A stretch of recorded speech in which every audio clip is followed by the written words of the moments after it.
ધૈર્યની પ્રેરણા પ્રોફેસર મંગલા કપૂર, પદ્મશ્રી 2026. મંગલાનો જન્મ પવિત્ર નગરી વારાણસીના એક વ્યાવસાયિક પરિવારમાં થયો. એમનું બાળપણ ખુશીથી ભરેલું હતું, પણ 12 વર્ષની ઉંમરમાં આ શાંતિ છીનવાઈ ગઈ.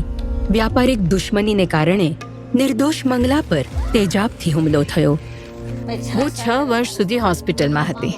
મારા માટે મારી માં લડતી રહી. મારા પિતાએ મને બહુ પ્રોત્સાહિત કરી, એટલે જ આજે હું અહીં સુધી પહોંચી છું. આવા માતા પિતા મળવા બહુ જ કઠિન છે. પણ જ્યારે તેમણે સામાન્ય બનવાની કોશિશ કરી તો લોકોએ એમનું અદમ્ય સાહસ નહીં, માત્ર દાઝેલો ચહેરો જોયો.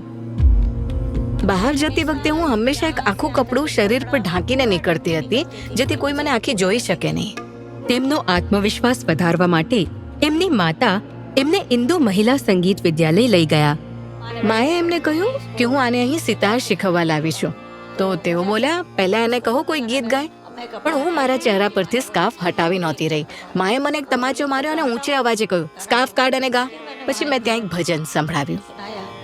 યા કુંદેન્દુ તુષારહાર ધવલા યા શુભ્ર વસ્ત્રાવૃતા. શિક્ષક તો એકદમ દંગ રહી ગયા અને બોલ્યા, અમારે ત્યાં જેટલી છોકરીઓ ભણે છે એમાંથી આટલું સારું કોઈ છોકરી ગાઈ નથી શકતી. તમે એને સિતાર કેમ શીખવી રહ્યા છો? એને બદલે એને ગાતા શીખવો.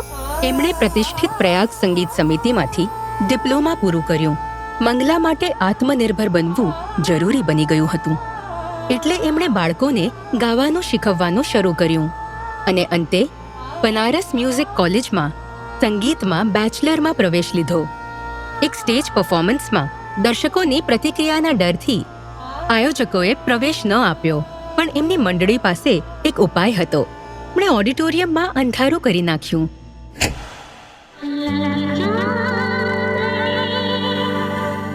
મંગલાએ મંચ પર પરફોર્મ કરવાનું ચાલુ રાખ્યું અને તેઓ વારાણસીની લતાના નામથી સુશોભિત થયા.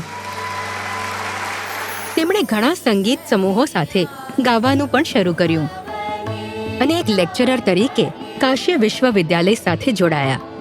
તેઓ સંગીતના દરેક સ્તરના છાત્રોને ભણાવવા લાગ્યા. બાળકો મને જોઈને ડરી જતા હતા, પણ જ્યારે મેં એમને ગાયન શીખવવાનું શરૂ કરી, વાતો કરવાનું શરૂ કર્યું, ત્યારે તેઓ મારી સાથે સહજતાથી ભળી જવા લાગ્યા. તેઓ સંગીતમાં પીએચડી કરવાવાળાના ગાઈડ બન્યા અને એમની મદદ કરવા માટે સંગીત પર 5 પુસ્તકો લખ્યા.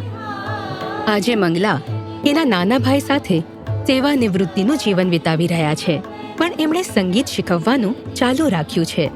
તેમના ફાઉન્ડેશનના માધ્યમથી દિવ્યાંગ બાળકોની હિંમત અને આત્મવિશ્વાસ વધારવામાં તેઓ વ્યસ્ત છે. પ્રોફેસર મંગલા કપૂર, પદ્મશ્રી 2026. કોટી કોટી નમન.